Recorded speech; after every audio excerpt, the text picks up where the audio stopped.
Welcome to another Apollo Papyrus episode. I am Aaron Apollo Camp. For this episode, my interview guest is an author, poet, yogi, and love coach.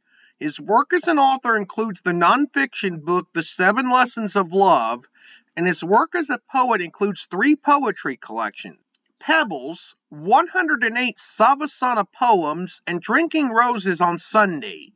His name is Zach Beach, and here's my interview with Zach.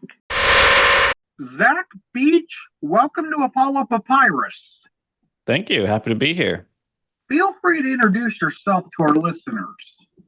Yeah, happy to. Thank you so much for having me, and thank you, listeners, for listening to this wonderful podcast. My name is Zach Beach, and simply put, my mission in life is to bring more love into the world. I believe love is the reason that we are here. Love is what brings meaning to our lives. And if you're looking for happiness, or if you're looking for God, the divine, then look no further than this amazing thing we call love.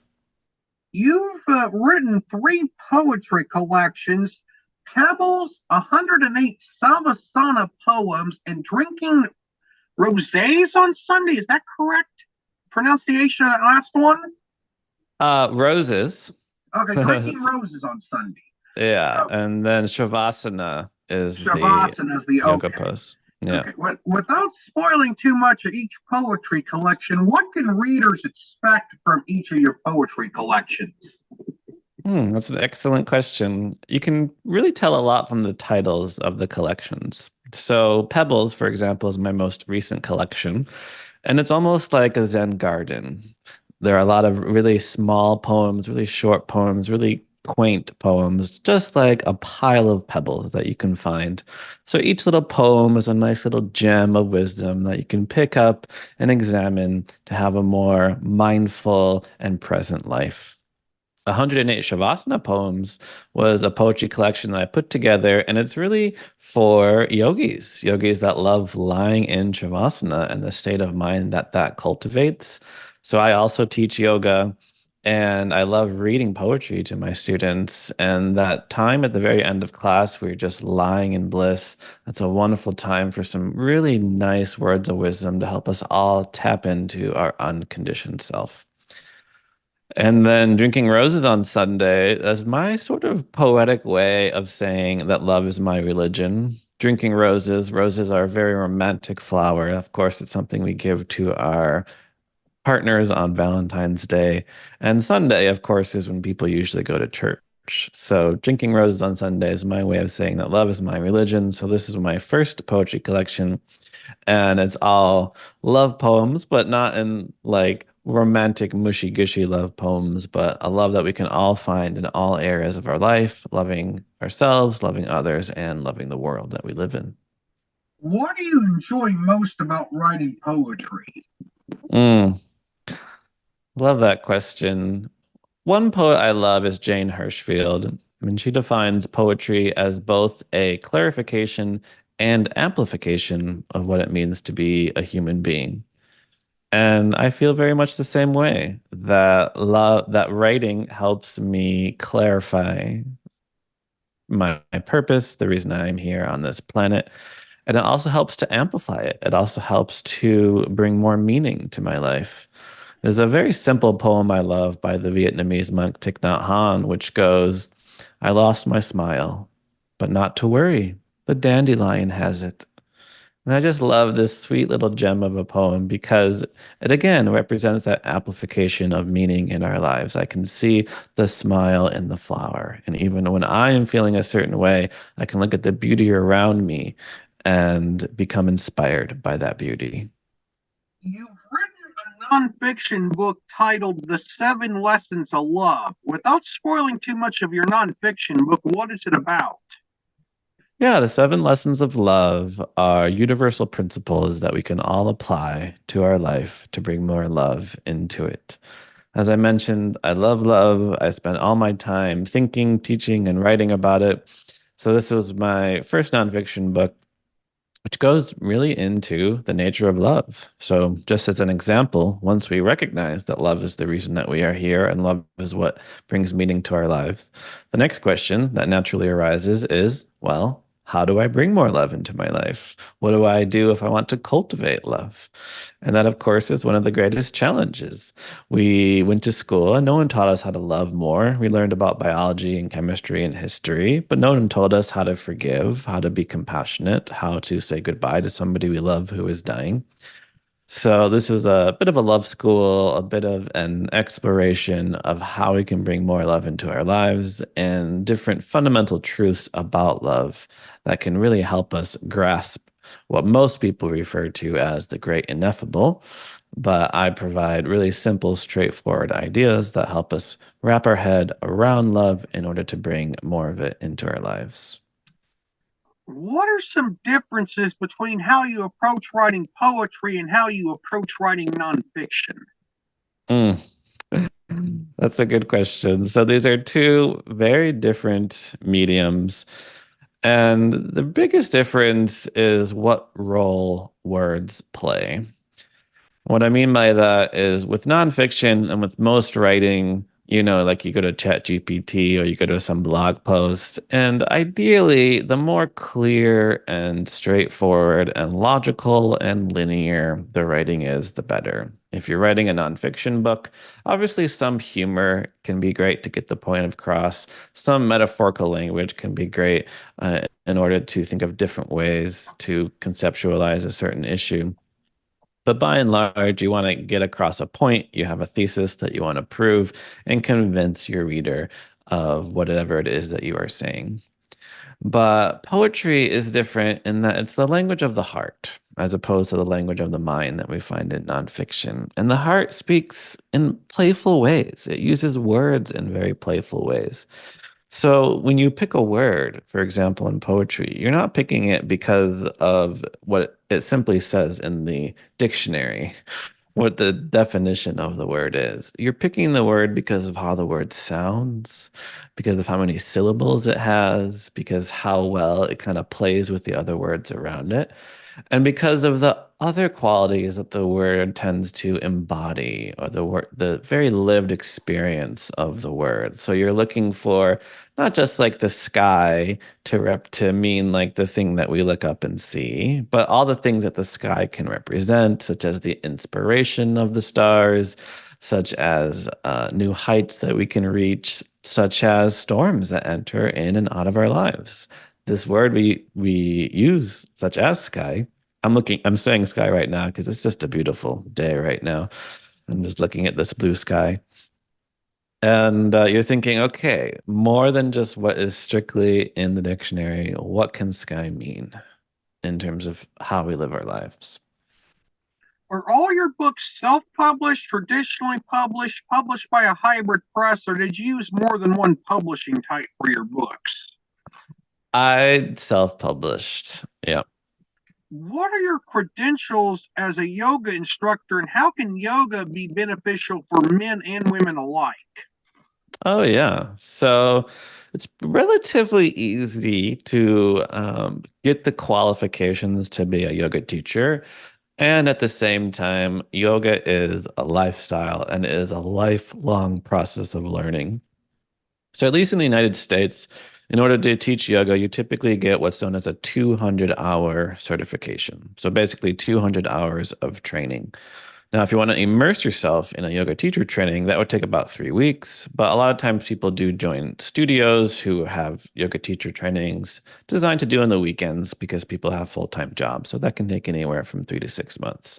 So that's a sort of baseline um, requirement in order to become a yoga teacher. But of course, it's you always want to continue your education. So after your 200 hour, you do your 300 hour and you get 300 more hours. But beyond that, there's also workshops and trainings and immersions that you can take and that I have taken. Now, my other major qualification is I do have a master's in East-West psychology at the California Institute of Integral Studies. And that's a 2 year master program that really combines the sort of Western psychological wisdom and insight with Eastern philosophy and spirituality. And regarding your second question, how can yoga help us? It can help all of us, both men and women. I'm always wanting more men in my classes because yoga is such an amazing practice. And it's completely transformational. So it's a holistic practice. Yoga works on the level of the body, the heart and the mind, or we could also say physically, mentally, emotionally, and spiritually. So all aspects of your being can be and will be transformed through this practice that we call yoga. What is a love coach, and do you offer any love coaching services? Oh yeah. That's another one of my little projects. I do think of all my work as meant to build love. And if love is a tree, there's many different branches, right? So being a writer is one, being a yoga teacher is another one. And another way I live a life of love or help others live a life of love is by being a love coach. So specifically helping people with their most intimate relationships. So in general, like love coaching is a sort of subset of life coaching. Like you might get a life coach to help you with your career or to help you with your fitness, or you might even just get a violin coach, right, to help you learn to play the violin. The same basic idea as a love coach, I help people not just with the romantic and intimate relationships, but also with their friendships, also with their self-love, and also with their family. So it's another way I love to work with primarily individuals, right? So if you want to book a love coaching session with me, you can go to my website, you can book a quick free introductory call. We can meet, decide if we can build a relationship together, and then can continue on. So primarily I do coaching through one-on-one individual sessions, but sometimes that also does evolve into workshops and lectures and that sort of thing. In the English language, the word love can be either a noun or a verb. What does it mean to think of love as a verb? Mm, excellent question. I love your questions, my friend. I think it's very important to view love as a verb, to view love not as something that you have, but something that you do. Because I think a lot of people think that they have a relationship and that they're done, or you get married and that you're done, and you can just put your marriage on a pedestal and it's just there and it's just perfect and everything is going to be okay. But just as what we call a relationship is a continuous process of relating, love is a verb and it is a practice that we can bring into our life, not only every day, but every moment of the day. So thinking of love as a practice means we consciously choose to bring it into our life. And we can consciously choose to love ourselves right now, just as we can consciously choose to love our partners. And just as like a silly example, I just literally bought a bunch of post-it notes. And my intention with these post-it notes is just to leave them in little hidden spaces around the house so that my wife can find them. And that's just a silly little example of different ways that we can bring love into our life every single day and every single moment. Now, this question I saw on the list of recommended questions on your Podmatch page. So, this one is not a question I usually ask of a guest, but what does it mean to have spiritual sets? Yeah, that's an excellent question. So this was based on a blog post that I wrote on my website, zachbeach.com. And for me, we can bring the teachings and aspects of spiritual practice into all areas of our life. Just as you might do mindful breathing and mindful movement in a yoga class, as soon as you leave the studio, you can do mindful walking, and then you could have a drink and do mindful drinking, and have lunch and do mindful eating, right? So there's a number of different principles that we can apply to our sex life and life with and being intimate with others. So a very easy example is just presence, right? Of course, if you're making love with somebody, you want them to be present. You don't want their mind to be wandering. But another really nice principle that we bring into our spiritual life that we can bring into our sexual life is that of giving, that of generosity. So the path of seva, the path of karma, the path of giving and selfless service, this is something that's often taught in spiritual circles, but it's also something that's really important to bring into your sex life. I do love the acronym GGG by Dan Savage. You want to make sure that you are good, giving, and game in your sex life. And it's that giving piece that is really crucial, that you want your partner to be happy, you want your partner to feel good in their bodies. So it's a great idea to enter into any sexual encounter thinking about what you can give rather than focusing so much on what you can get. My final question: what is the biggest mistake people make in terms of romantic relationships? Mm. So many ways I could answer this, but this is sort of my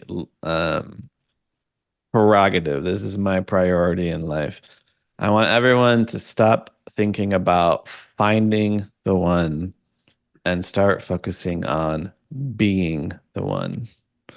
So, what I mean by that is we think that in order to find love, in order to have love in our life, we have to find the right person. And if we meet a person and we don't feel love, then our task is to discard that person and go on to the next person. And you have apps and you can swipe through thousands of people and go on many, many dates. And we think that our task is on finding the right person for our love just to naturally erupt, when really our focus should always be on being the one, and being the right person, and becoming the most kind, the most generous, the most loving, the most embodied person that we can be, because we'll attract that energy into our life. So rather than focus so much, all your efforts on finding the one, focus on being the one. Zach, thank you for appearing on Apollo Papyrus. You were an amazing and insightful guest. Thank you, Aaron. Appreciate it. Zach was a wonderful guest to interview, and I hope y'all enjoyed listening to Zach. This is Aaron Apollo Camp reminding y'all to write and read your passion. Bye for now.